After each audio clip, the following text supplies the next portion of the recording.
Hey everyone, welcome back to my channel. आज हम discuss करेंगे इकोनॉमी के कुछ concepts and terminologies. In video series में हम डिस्कस करते हैं इंडियन इकोनॉमी, इकोनॉमिक्स या करेंट से रिलेटेड 5 इंपॉर्टेंट वर्ड्स। तो आज हम कुछ 5 इंपॉर्टेंट शब्दों का डिस्कशन करेंगे in this video. So let's start. The very first word is hidden price rise, a qualitative और quantitative decrease in a product without changing its price. इसे कहते हैं हिडन प्राइस राइज। मतलब कि प्राइस में इंक्रीमेंट नहीं हुआ बट उसकी क्वालिटी में डिक्रीमेंट हो गया। आपने पहले देखा होगा, किसी बिस्किट की कंपनी का एग्जांपल लेते हैं। आपने किसी बिस्किट की कंपनी में देखा होगा, सनफीस्ट वगैरह में, कि जो पहले बिस्किट आते थे तो बिस्किट का साइज वाज वेरी बिग, मतलब अच्छा खासा एक बड़ा साइज का बिस्किट होता था। बट क्या हुआ कि अब बिस्किट के जो साइज कर दिए गए, छोटे छोटे कर दिए गए। चाहे हम पार्ले जी का एग्जाम्पल भी ले सकते हैं कि एक जो पहले के टाइम पे पार्ले जी आता था उसका साइज बिस्किट का अच्छा खासा बड़ा होता था, और अब पतले भी हो गए बिस्किट के, जो एजेस हैं काफ़ी थिन हो गए और साइज भी छोटा हो गया। अभी भी वो 5 का ही मिलता है, पहले भी वो 5 का ही मिलता था, बट पहले वो शायद 4 रुपए का मिलता था, उस टाइम की बात कर रही हूँ। तो मतलब कि प्राइस, अगर सनफीस्ट का लें तो वो तो हमेशा से ही 5 का मिलता था। अगर सनफीस्ट का एग्जाम्पल लेते वहाँ पर भी सेम चीज़ थी कि पहले सनफीस्ट का साइज और उसके एजेस काफ़ी बड़े थे और थिक भी था बिस्किट, बट अब बिस्किट हो चुका है पतला और हो चुका है छोटा। मतलब कि उसका साइज भी छोटा हो गया है और उसके एजेस भी छोटे हो गए। तो प्राइस में तो कोई कमी नहीं करी कि क्वालिटी में कम कर दिया क्योंकि प्राइस में कम कर दिया। प्राइस में कोई भी चेंज नहीं किया, बट हमने क्या कर दिया, बिस्किट के जो शेप है उसको थोड़ा सा छोटा कर दिया और कम कर दिया। आपने ये सेम चीज़ देखी होगी कि आपको दिखाता है कि किसी एक चीज़ में पहले वो चीज़ 50 रुपए की थी, आप अभी भी 50 रुपए की है, बट 50% एक्स्ट्रा। तो वो जो 50% एक्स्ट्रा आप देखेंगे तो पूरे पैकेट में ही जो ऑलरेडी प्रेजेंट चीज़ें थी उन सबके साइज छोटे छोटे कर दिए होंगे।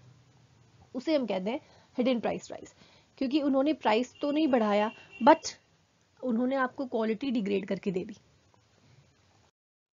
Then comes hidden tax, addition of an indirect tax into price of a good or service without fully informing the customer.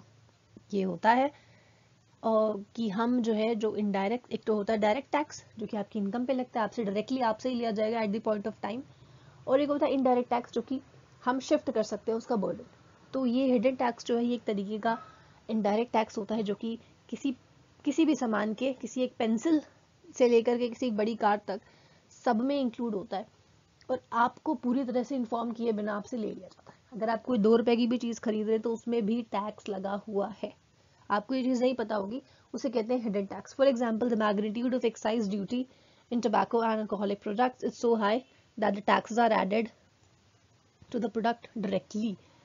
क्यों अल्कोहल बंद नहीं होता बिकना, क्यों टोबैको बंद नहीं होती बिकनी? आपको दिखने में वहाँ पर एडवर्टीजमेंट लग जाता है टोबैको से कैंसर होता है, और एक इंसान है उसका पूरा गला सा दिखा रहा है कि उसको कैंसर हो चुका है, ऐसे करके पूरी पिक्चर वगैरह पिक्टोरियल हर तरीके से आपको वार्निंग देने की कोशिश की जा रही है।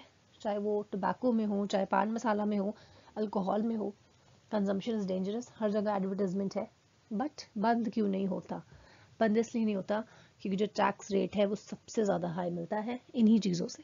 अभी आपने देखा होगा कोरोना में जब सारी दुकानें बंद थी और जैसे ही खुली, जैसे ही अल्कोहल जला हुए, तो लंबी लंबी लाइनें लग गई अल्कोहल के शॉप्स के बाहर लोगों की कि भाई ये ले ले, और पर बंदा was buying at least 3 to 4 bottles alcohol की। दे ऑल नो कि ये सारी चीज़ें डेंजरस है हमारे लिए, हेल्दी नहीं है, बट स्टिल दे बाय। क्यों? Because of their habit. और इंडिया की जो गवर्नमेंट है उसे क्या फ़ायदा हो रहा है? उसे फ़ायदा जो मिल रहा है वो है टैक्स, क्योंकि मैक्सिमम टैक्स जो है वो अल्कोहल, टबैको, पान मसाला, इन सब से ही आता है। Then comes historic cost. Historic cost is the original cost जब हमने कोई एसेट खरीदी हो, which is shown in the balance sheet of a firm under the title with an adjustment of replacement cost of the asset. For example, अगर कोई एक machine है वो आपने आज से 10 साल पहले 10 लाख की खरीदी, तो ये उसकी हिस्टोरिकल कॉस्ट है, मतलब कि एक्चुअल कॉस्ट उसकी ये है। और अब आज से 10 साल हो चुके हैं, वो मशीन अब 10 लाख की नहीं रही, अब उसमें डिप्रेसिएशन लग के और पता नहीं क्या क्या होकर वो सिर्फ 540 की बची है, 5,40,000 की। तो ये जो इसका रिप्लेसमेंट है वो ये है, and historical cost is 10 lakhs। Then comes hoarding.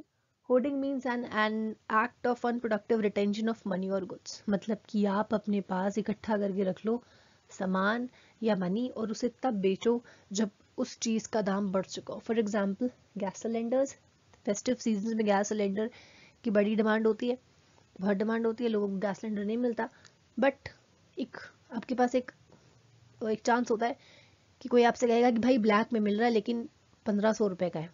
Actual cylinder का कॉस्ट इज 1000, बट क्योंकि फेस्टिव सीजन है और वो आपको ब्लैक में मिल रहा है कि मतलब आपका फेस्टिव सीजन ना खराब हो, आपको सिलेंडर दे तो देंगे बट जो प्राइस है वो ये है 1500.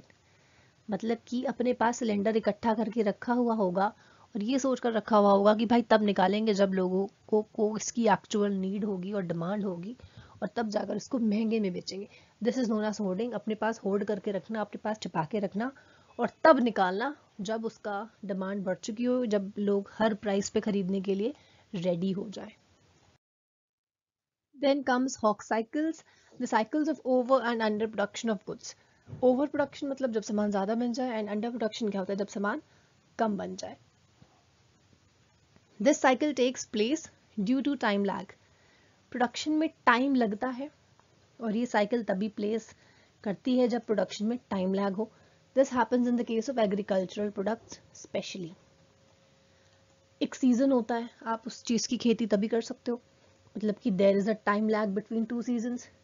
किसी चीज़ का कोई महीना होता है कि भाई इस चीज़ फूल की खेती करनी है तो ये बस मार्च में उगते हैं या ये बस अप्रैल में उगते हैं, तो उसमें क्या होता है, there is a time lag.